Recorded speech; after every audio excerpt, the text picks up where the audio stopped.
Sejam todos muito bem-vindos à nossa série de correções de questões visando o nosso Enem 2021. Eu sou o professor Xande, sejam muito bem-vindos. Espero que essa série de resoluções seja útil, te ajude a fazer uma boa revisão para que você possa seguir bem preparado para a prova do Enem 2021. Bom, nossa primeira questão diz o seguinte: 3 professores resolveram fazer uma festa para uma turma de alunos de educação especial. Cada professor levou 1 cento de salgados. Além disso, um deles levou 7 caixas de suco. Outro levou 8 caixas de suco. E o terceiro se esqueceu de levar alguma bebida. Então, todos eles levaram salgados. Mas com relação à bebida, um deles levou 7 caixas, outro levou 8 e o terceiro esqueceu de levar bebida. Para dividir os gastos de forma justa, como cada professor contribuiu com a mesma quantidade de salgados, aqui começa o ponto-chave da questão, eles decidiram dividir... vamos consertar isso aqui. Eles decidiram dividir igualmente entre os 3 os gastos com as bebidas. Dividir igualmente os gastos com as bebidas. Todas as caixas foram compradas pelo mesmo valor e, desse modo, o professor que não levou nenhuma caixa teve que pagar R$30, que foram divididos proporcionalmente entre os 2 professores que levaram sucos. Quer saber o valor recebido pelo professor que levou 7 caixas.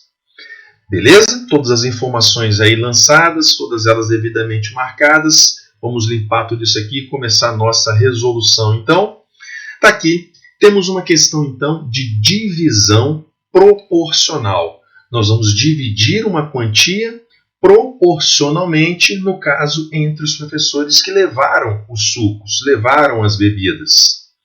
Só que é importante a gente ressaltar o seguinte, que um deles levou 7 caixas, o outro levou 8 e o terceiro não levou nenhum. Ou seja, nós temos ao todo 15 caixas de suco. E o texto disse que eles decidiram dividir igualmente entre os 3 os gastos com suco. O que significa, então, que cada um deveria pagar o equivalente a 5 caixas. Então, é como se cada um tivesse que pagar por 5 caixas. 5 caixas por pessoa, por cada professor. Ótimo! Então fica definido isso. Só que um dos professores levou 7. Então o que vai acontecer? 5 dessas caixas seria realmente o que ele deveria levar, só que ele levou 2 a mais. E ele vai receber por esses 2 a mais que ele levou. Já o professor que comprou 8, levou 8, 5 era o que competia a ele. Os outros 3 que ele levou a mais, ele vai receber proporcional a esses 3. Então a divisão tem que ser feita desta maneira.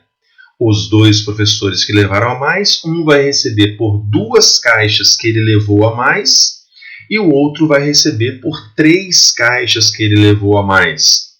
Isso quer dizer, então, que se a gente chamar por A e B os valores que cada um deles vai receber, um dos professores vai receber uma certa quantia A, que é proporcional às 2 caixas a mais que ele levou. Assim como é uma igualdade, o segundo professor vai receber uma certa quantia que eu chamei de B, que é proporcional às 3 caixas que ele levou a mais. A proporcional a 2, assim como B é proporcional a 3. Quando a gente tem o assunto de divisão em partes proporcionais, não importa em quantas partes você vai dividir. Aqui foram só 2, mas podia ser 3, 4, 5, quantas forem. Quando você faz uma divisão em partes proporcionais, a gente cria uma última fração. Essa última fração ela é formada pela soma de todos os numeradores e soma de todos os denominadores. Continua sendo uma fração igual às primeiras. Por que a gente utiliza essa propriedade, chamada propriedade fundamental da proporcionalidade? Porque se você tem uma quantia e divide em várias partes, quando você soma todas essas partes, você volta a ter o valor total.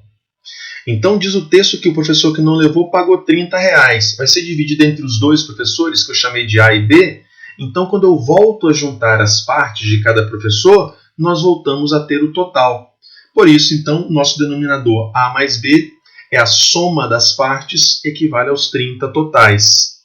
E a soma dos denominadores, 2 mais 3, 5, porque nós temos, então, o resultado dessa fração igual a 6. Porém, como todas essas frações são idênticas, são iguais entre si, o que o texto pede é quanto é que o professor que levou 7 caixas vai receber? O professor que levou 7 caixas, ele vai receber proporcional às 2 caixas a mais que ele levou. Então, ele vai receber proporcional a essas 2. Então, esta fração ela é equivalente a 6, assim como todas as outras têm que ser iguais a 6. Porém, A sobre 2 é igual a 6, é a fração que nós queremos. A sobre 2 é igual a 6, cruzando essa multiplicação, A é igual a 12, então está aqui o quanto o professor que levou 7 caixas, ele vai receber pelas 2 a mais que ele teve que pagar, então ele vai receber 12 dos R$30 que foram pagos pelo professor que não levou nenhuma, logo, alternativa A. Está aqui a nossa primeira questão, assunto razão e proporção, mais especificamente divisão em partes proporcionais. Espero que você tenha gostado desse vídeo, espero que você tenha entendido o processo e te aguardo nas próximas resoluções. Obrigado.